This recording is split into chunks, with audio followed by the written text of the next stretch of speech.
I mean, I want to do it to win, and I'll do it to win, but to me that's unacceptable that I got to get my guys to do that. He obviously has the bird's eye view from the pits. He's seeing everything that the other team's doing. He's seeing everything that we're doing. Why can't we do that in the first half of the match is my question. Why does it have to be in the second half when we're down? He knows that these guys are among the best, if not the best in the world.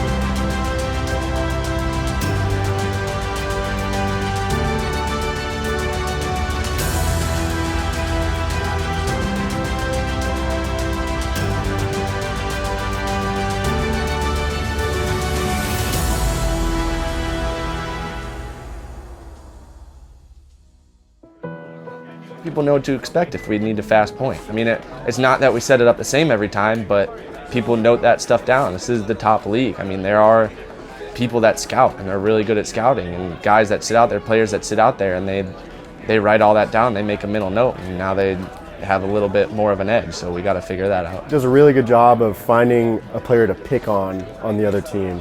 And so I think his specialty is to find a player like that and allow our back players to key up on that. And then something for me that I really appreciate as a player is the fact that for the outside guys that, you know, need to be running wide and attacking and stuff, he pretty much looks at one of us in the eyes and says, "Where do you want to go?"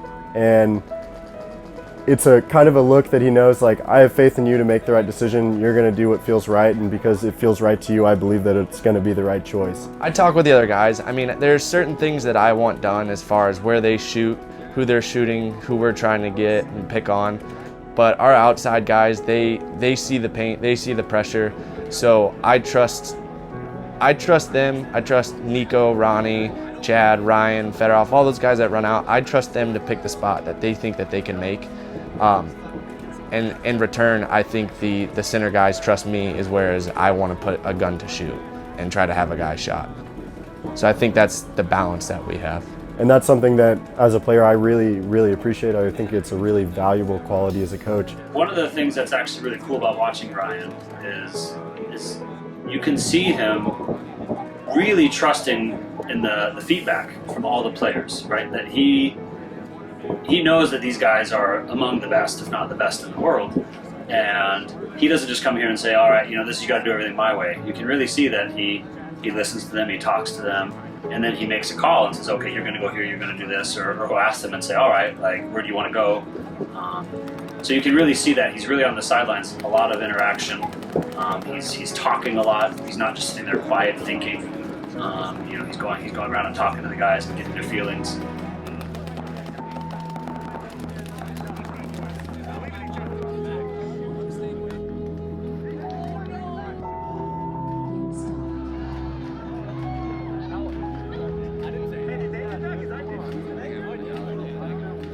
I know we lost the first point. We lost like the first 4 out of 5 points and had to come back with 3 minutes left. But they were getting penalties. We were shooting them. We were just making singular moves and not communicating, and guys peeking their head out the wrong spot, getting away from what championship paintball teams do, working together. And we got to figure out how to wrangle that up and get back control of it.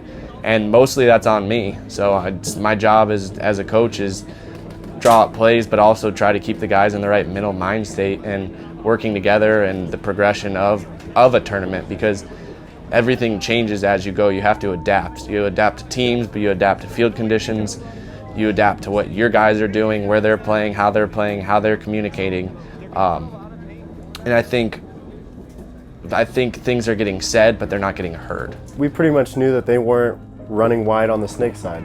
So a lot of times we would just honestly not even have our back center. Yeah, he'd be lined up with his gun pointed on the snake side, but if, you know, then it's his responsibility. Okay, well, if we see three people lined up on the Dorito side, well, then pull up your gun and wrap around the back center and shoot on the Dorito side. So we were down 3 points with 3 minutes and 36 seconds, I think, somewhere in that range left.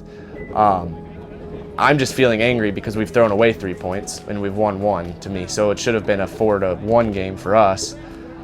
It was our guys needed to play better. And they did the 1 point, so we got 1 with like a minute and I think 10 seconds-ish. So that kind of got us on track, but not quite where we needed to be. Then we won another one a little bit faster. First point of the boom match, I was going out to the short spot. I was the only guy going wide on the snake side, and I got shot going there. I don't think anybody was mentally out of state. I think people made bad decisions. And what that does is that forces you to go into something you don't want to go into as far as changing where people play, how people play. I mean, for me, I don't want to have to do the 4 points in 4 minutes or 3 points in 3 minutes because now we just showed everything that we had to show. You know, we have a lot of other guys that can do that same job, and so, you know, Bird made the decision and I was totally okay with it to give someone else the opportunity. I mean, I want to do it to win and I'll do it to win, but to me that's unacceptable that I got to get my guys to do that. We shouldn't have to. Why can't we do that in the first half of the match is my question. Why does it have to be in the second half when we're down?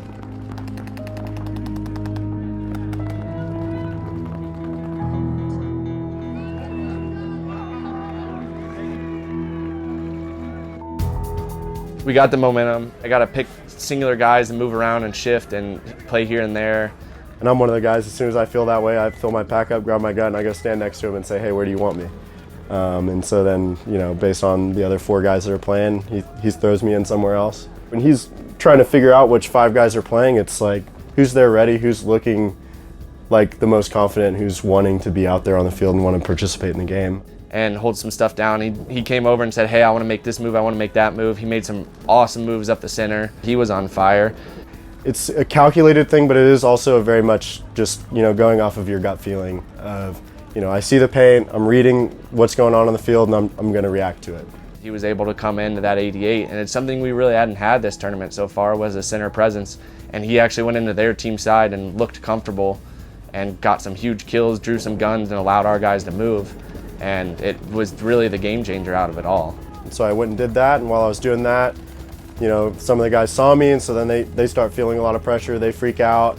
I mean, the initial pressure was done with Nico through the middle, and it opened it up for Chad, Ryan, Ronnie, and Fedorov to all run around. Once I make a spot, it's like, okay, now I've made it to point A, I need to take a deep breath, reevaluate what's going on. Now what's point B? Okay, this is the next step. Okay, I made that step, take a deep breath, relax, get the information, see where the guns are at, because maybe the guns have changed off of my moves or one of my other teammates' moves, or maybe they've made a move, and then reacting in. So really taking it one step at a time.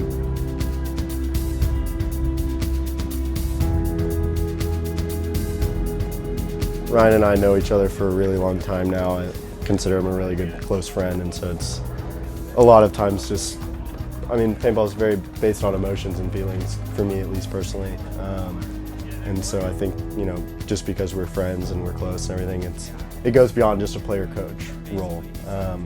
And so, yeah, he, you know, gave me the opportunity and I just tried my best with it.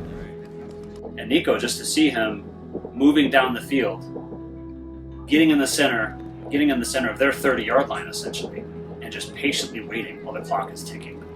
You see things like Fedorov playing in the back and standing out in the open, dodging streams of paint, moving from side to side, while the other team is shooting at his snake player. So Fedorov is watching, you know, his snake player getting shot. He just stands out in the open, moving around, dodging streams of paint, shooting his gun, and he picked up a kill. He lost the snake player at the same time, but they're able to play off these moves and make these moves happen. And it's an amazing thing that they can do that while still knowing that I have to not only win this point, but I got to win the next point, and I have to win the next point.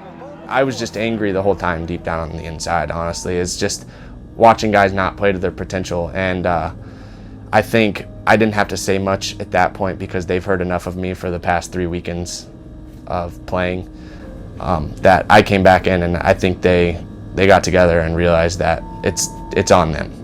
It's on them. And that's the difference between a pro player, really. That's what makes them not just professional players, but champions, and they are.